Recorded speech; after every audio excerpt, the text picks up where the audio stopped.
L'erreur ou le code de panne PC00 dans la climatisation peut être lié à une défaillance du module électronique IPM ou à une protection contre les surintensités du transistor IGBT. Quelques recommandations pour résoudre ce code de panne sont: 1. Déconnecter l'appareil de l'alimentation électrique pendant plusieurs minutes. 2. Reconnecter l'appareil et voyez si l'erreur disparaît. 3. Si l'erreur persiste, vérifiez avec un multimètre si la tension d'alimentation du réseau électrique est normale. 4. Une consommation de courant supérieure à la normale peut être liée à des problèmes de connexion électrique ou des contacts lâches. Vous devez vérifier l'état de tous les câbles. 5. De plus, des problèmes avec le ventilateur de l'unité extérieure ou un manque de nettoyage de l'échangeur de chaleur de l'unité extérieure peuvent provoquer une surpression du système et une consommation excessive de courant. Vérifiez le ventilateur et nettoyez-le si nécessaire. 6. Des problèmes électriques avec le compresseur peuvent entraîner une surconsommation de courant. Déconnectez le compresseur et, à l'aide d'un multimètre sur l'échelle des ohms, mesurez la résistance électrique entre les paires de broches du connecteur du compresseur. Toutes les valeurs obtenues doivent être égales et ne doivent jamais lire l'infini.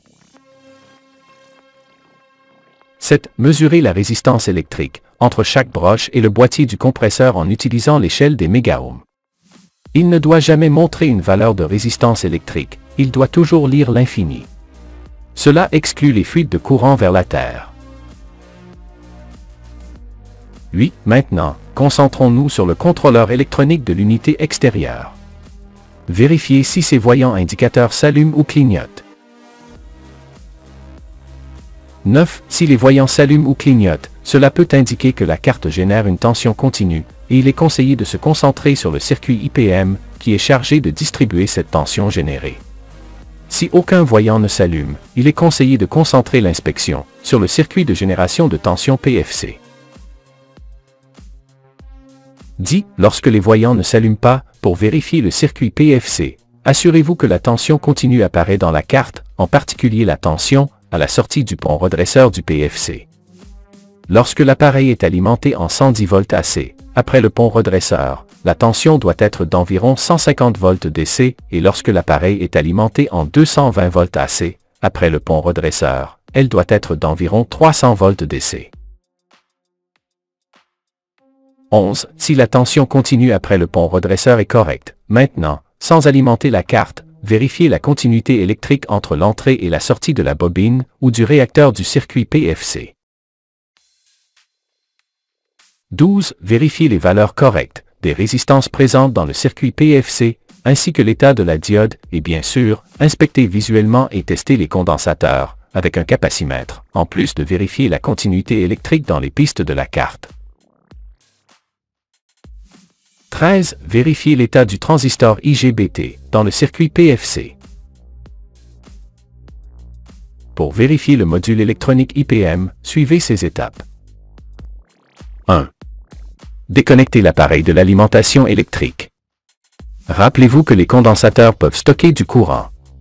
Utilisez un multimètre sur l'échelle de tension continue pour mesurer les extrémités des condensateurs et vous assurer qu'ils sont déchargés. 2. Localisation du circuit électronique IPM. Le circuit électronique IPM est couvert par des ailettes de dissipation de chaleur.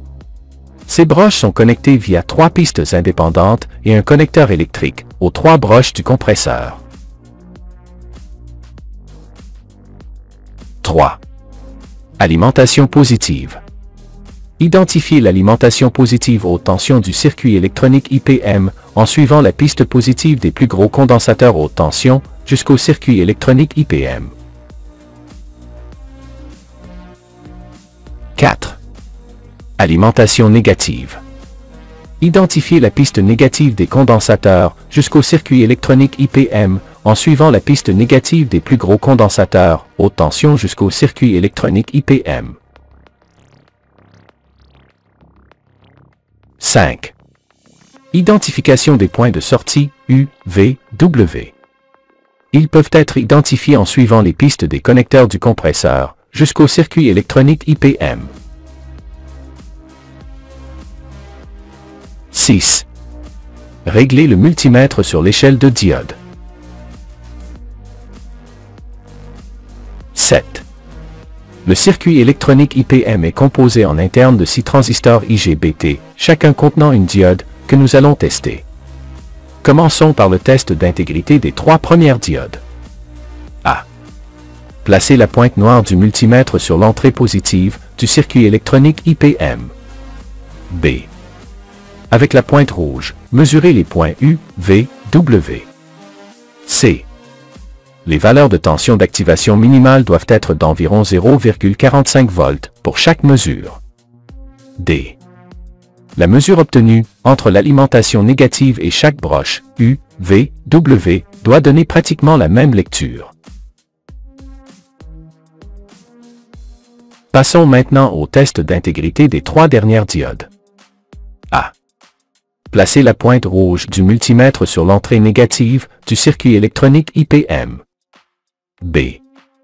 Avec la pointe noire, mesurez les points U, V, W. C. Les valeurs de tension d'activation minimale doivent être similaires à celles obtenues précédemment. D. La mesure obtenue entre l'alimentation négative et chaque broche, U, V, W, doit donner pratiquement la même lecture.